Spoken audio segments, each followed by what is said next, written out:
Hello, dear citizens of Nagaland, my dear teachers, parents, community leaders, and dear students. I'm Shanavas. I'm the Principal Director of School Education Department in Nagaland. I'm also the Project Director of Nagaland Education Project, the Nectar, which is a World Bank funded project which is just starting this year in 2021.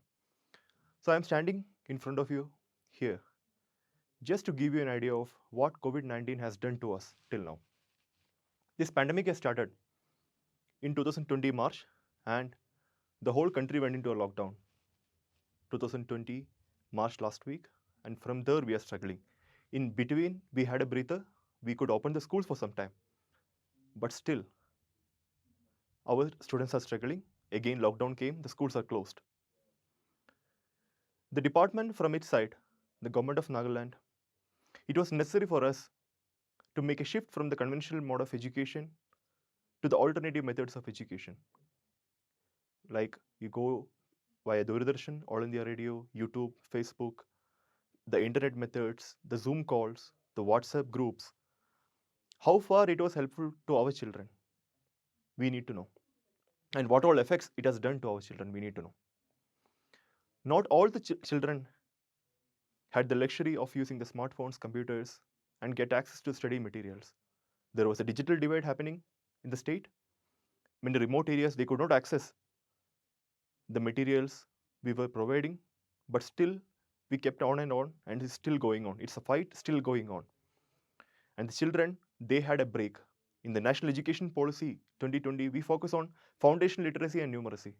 But what is foundation literacy and numeracy when our children have a break from the numeracy, the literacy? They are not able to read anything, they are not able to write anything, they are not able to meet their friends, their teachers, and they are not able to go to their schools. The whole focus was shifted to the online digital methods of education. It was the need of the hour. It was still going on, and it is still going on. But many of our children are suffering. The lack of academics, having a break in their academics is one, which will last for many years in their lives. The other important factor is the psychological effect it has on the children. Many go into depression. Many become very silent sitting at their house, or many started showing the violent character in their houses. It is because it is affecting the children emotionally, psychologically, and they go into depression. But we, the parents, the teachers, the community should know how to handle it. We should empathize with the children and guide them and give them confidence and tell them it is okay. The world will change, things will come back to normal.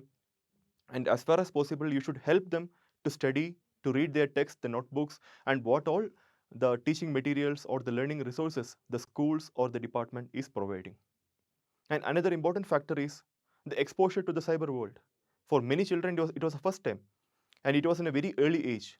They go into the cyber world, they think there is everything, but many antisocial elements are waiting in the cyber world just to mislead our children. And they go into the resources and the website which are not supposed to do, but they do that. So it is very important from the elder part, from the community, the teachers, the parents, we need to guide them properly. They should be using only the age appropriate materials and the resources. This is a learning phase for all of us, not only for the department, for you all, even the teachers, the parents, everyone. We all have weaknesses, but those weaknesses were not exposed before this pandemic. Now it is exposed, and we should learn from our weaknesses and we should try to improve. That is our duty. We don't know. The Spanish flu happened in 1918, that was 100 years back. And there is no one to tell us the stories of that Spanish flu. It lasted for 2 years and it had almost 4 waves. And now our second wave is almost over. We might expect 1 or 2 more waves in COVID-19. This also will happen, but we have to pass through, we have to sail through.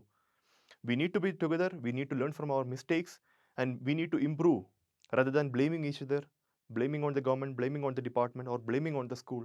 We need to be together in this fight. The grit of a captain of a ship is tested when the sea is rough.